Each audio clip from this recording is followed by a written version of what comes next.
a copy of it, but he kept me out of the official email chain. And he said, can you give me some feedback so I know what to respond to or what you did? And I turned around and I basically replied to him, I'm not replying in this instance under this term. Right after that, I took the original copy of his email with the chain mail that was attached to it, and all the management, all the way up to the corporate director of operations for here in the U.S.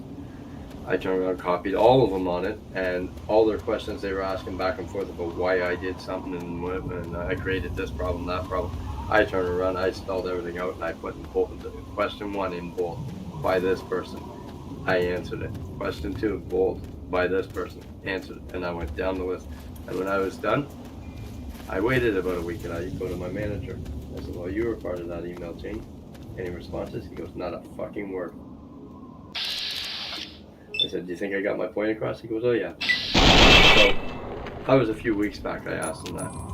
Last week, the exact same thing I did, and I told him it is a better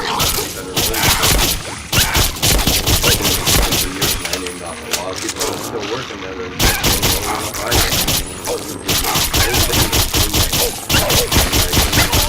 And last week we had a huge discrepancy of missing product, and printing fixed it. The printing supervision and management fixed it the same way I did. So I caught it because I seen like 17 pallets of inventory disappear in less than 20 minutes. So I pulled the manager and supervisor's IDs in the system, and I copied and pasted it in a response. I said, since I haven't got a response in a few weeks, and neither is my manager, just to prove a point, here's the printing manager who made an issue of what I did, and a supervisor doing the exact same thing, the exact same way, for the same reason. I did it to fix the inventory so that when the system automates what we bring back from other warehouses, we have enough instead of keeping their department short and not running what we need to run. They do it for a different reason, and that's to hide the fact that their staff in their department's not doing their job. And that's why we have these discrepancies of phantom pallets, because when they're being consumed in production, they're not scanning them to delete them.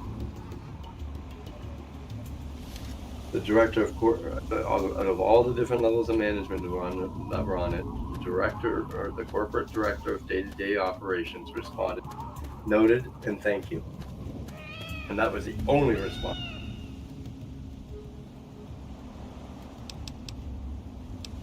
You think I got my point across?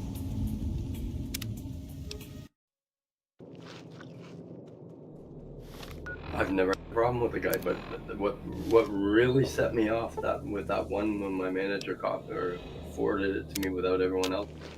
One, it was forwarded to me, and the fact that it was going on without me being included.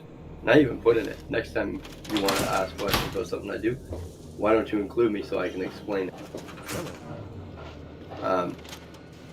So one, it pissed me off that they're going back and forth bitching about me without me being included in it.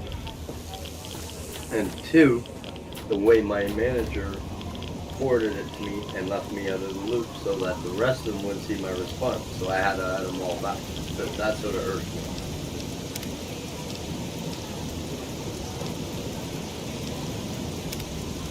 I got a wee bit annoyed that day. Just like the one last night I got annoyed with.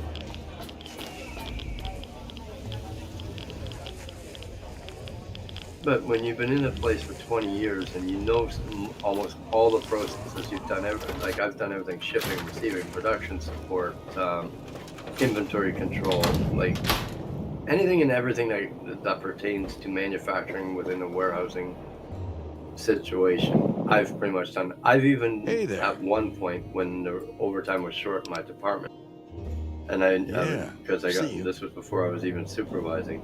I got along really well with the printing supervisor at the time.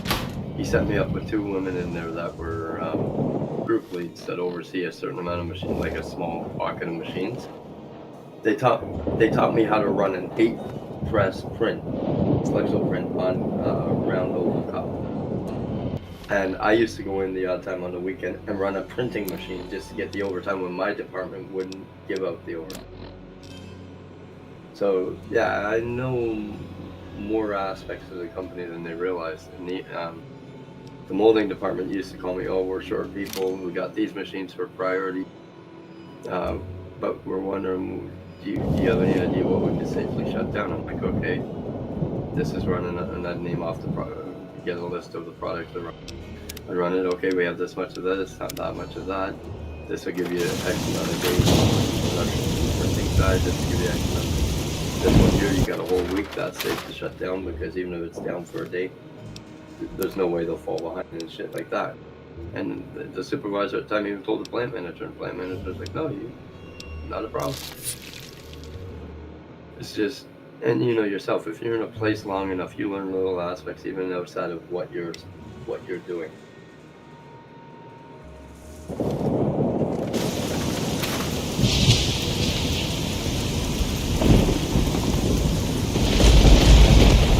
I still like that supervisor's mind telling me I'm very vocal. You'd best have cancer, because from the looks of you, you're breaking rule number 1 right now. Sure can. Quick and easy. Only 100 caps.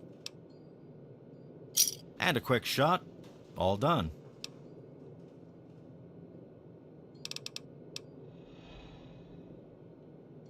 Try to be careful.